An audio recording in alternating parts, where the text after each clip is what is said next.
क्या भारत में न्याय सिर्फ रसूलदारों की जागीर है? साल 2017 में जिस शख्स के नाम से पूरा देश कांप उठा था, जिस पर एक नाबालिग की जिंदगी तबाह करने का आरोप लगा, जिसे दिल्ली की 30 हजारी कोर्ट ने मरते दम तक जेल में रहने की सजा सुनाई थी, आज वही कुलदीप सिंह सेंगर जेल की सलाखों से बाहर आने की दहलीज पर खड़ा है। दिल्ली हाई कोर्ट का एक फैसला और पूरे देश में बहस छिड़ गई है।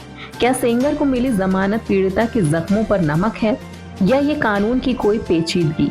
आज के इस वीडियो में हम आपको वो कड़वा सच बताएंगे जो शायद न्यूज चैनल आपको नहीं दिखा रहे हैं। नमस्कार और स्वागत है आपका हमारे चैनल पर। कहानी शुरू हुई थी जून 2017 में, जब एक 17 साल की लड़की अपने भविष्य के सपने लेकर एक विधायक के पास मदद मांगने गई थी। लेकिन उसे क्या पता था कि वो विधायक नहीं बल्कि एक दरिंदा निकलेगा। इसके बाद जो हुआ वो रोंगटे खड़े कर देने वाला था। एफआईआर दर्ज कराने के लिए पीड़िता को मुख्यमंत्री आवास के सामने आत्मदाह की कोशिश करनी पड़ी। उसके पिता को फर्जी केस में जेल भेजा गया, जहां पुलिस कस्टडी में उनकी बेरहमी से पिटाई हुई और उनकी मौत हो गई। इतना ही नहीं, जब पीड़िता अपने वकील के साथ जा रही थी तो एक रहस्यमयी ट्रक एक्सीडेंट में उनके परिवार के लोग मारे गए। ये सिर्फ एक रेप केस नहीं था, ये सत्ता द्वारा एक परिवार को मिटाने की साजिश थी। अब बात करते हैं ताजा फैसले की। दिल्ली हाई कोर्ट ने सेंगर की उम्र कैद की सजा को सस्पेंड कर दिया है। कोर्ट ने कहा है कि जब तक उसकी अपील पर अंतिम फैसला नहीं आता, वो 15 लाख रुपए के मुचलके पर बाहर आ सकता है। लेकिन कोर्ट ने जो शर्तें रखी हैं वो गौर करने वाली है।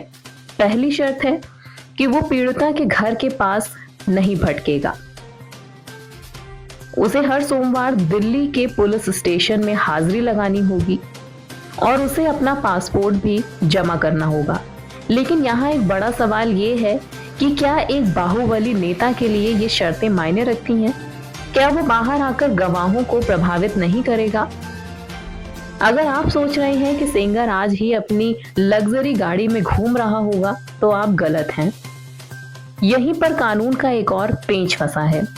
सेंगर को रेप केस में तो जमानत मिल गई है, लेकिन पीड़िता के पिता की कस्टोडियल डेथ के मामले में उसे 10 साल की सजा मिली है और हाईकोर्ट ने उस सजा को सस्पेंड करने से साफ इनकार कर दिया है।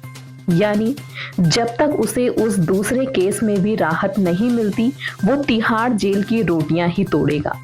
लेकिन खतरा टला नहीं है, क्योंकि सेंगर के वकील अब उस केस में भी जमानत की अर्जी लगाने की तैयारी में है। दोस्तों, उन्नाव की उस बेटी ने सब कुछ खो दिया, अपना बचपन, अपना परिवार और अपनी शांति। आज वो सीआरपीएफ के साए में जीने को मजबूर है। क्या ऐसे में एक बाहुबली विधायक को जमानत मिलना सही है? क्या हमारा सिस्टम इतना कमजोर है कि रसूखदार लोग कानून की गलियों से रास्ता निकाल ही लेते हैं? अगली सुनवाई 15 जनवरी 2026 को है। क्या उस दिन न्याय की जीत होगी या सत्ता की? आप अपनी राय कमेंट बॉक्स में जरूर बताएं। क्या सेंगर को बाहर आने देना चाहिए? अगर आप शेयर करें कि ये आवाज दबने ना पाए।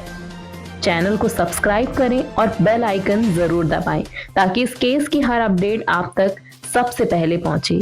देखते रहिए ज्ञानवाणी। जय हिंद।